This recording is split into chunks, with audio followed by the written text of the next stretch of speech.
Cybersecurity Today is brought to you by the generous support of our sponsor, Beauceron Security.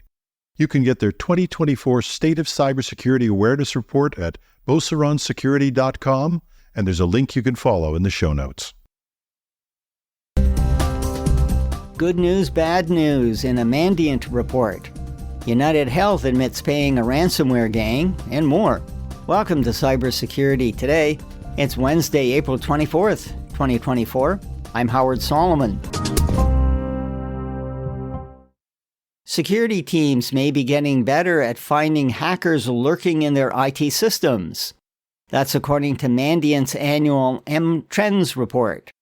The mean time an attacker spent on Mandiant customers' networks before being detected dropped last year to 10 days. That's compared to 16 days before being detected in 2022.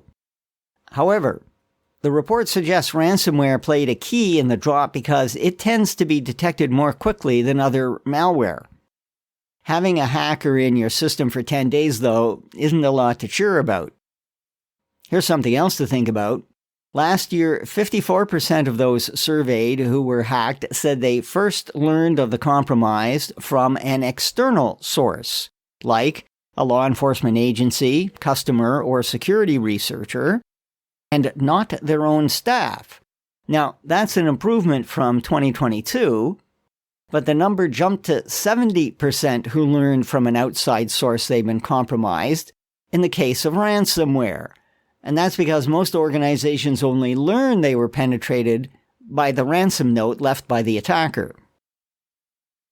The parent company of American healthcare payment processor Change Healthcare has acknowledged it paid a ransomware gang that hit the company in February. UnitedHealth told the TechCrunch news service that a ransom was paid to protect patient data from disclosure. The company wouldn't confirm reports that $22 million was paid to the Alpha V Black Cat ransomware gang. That gang reportedly took all the money and didn't pay the affiliate that actually stole the data. By the way, that data is up for sale by a gang called Ransom Hub. How much data was stolen? Well, UnitedHealth didn't say, but it does admit that it, quote, could cover a substantial portion of the people in America. Application developers must make sure their software doesn't include code from abandoned open source projects. The warning comes from researchers at Legit Security, who recently discovered a dependency confusion vulnerability in the Apache Cordova App Harness project. Now, that project is no longer supported, but last month it was still available in some open source code repositories. Briefly, if an application included this code, it could have been swapped for a malicious version with the same name that had been planted in an open source repository.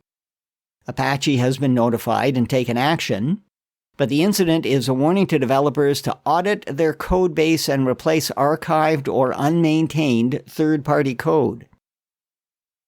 The U.S. is offering a reward of up to $10 million for the location of 4 Iranians who allegedly hacked American government departments, defense contractors, and 2 New York-based companies. The attacks allegedly took place between 2016 and 2021. In one case, the group compromised more than 200,000 employee records of an organization. Separately, the U.S. is imposing visa restrictions on 13 people involved with or family members of developers or sellers of commercial spyware. This is part of a promised crackdown on the misuse of commercial spyware that the U.S. announced in February. Microsoft has published new background material about the tool used by a Russian gang that has been exploiting a vulnerability in the Windows Print Spooler service.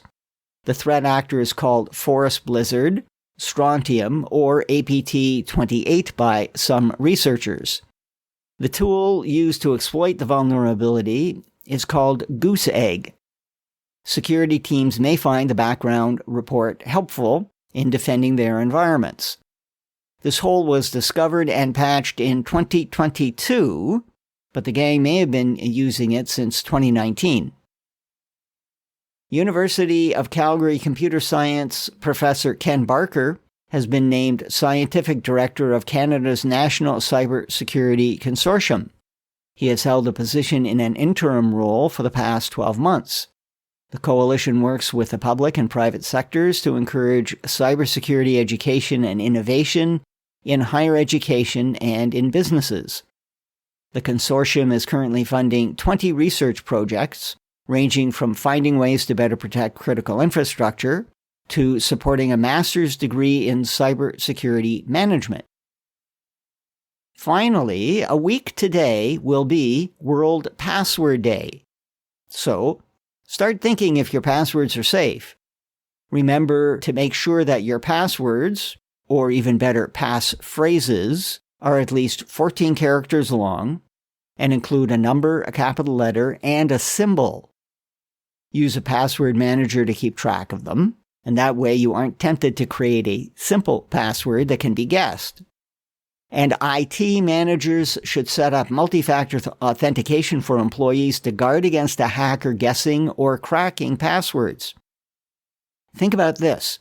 It will take 22 hours in a brute force attack to crack an 8-character password made up of only lowercase letters. That's according to a new calculation by Hive Systems. Now, 22 hours might deter a threat actor who wants fast results. It might not.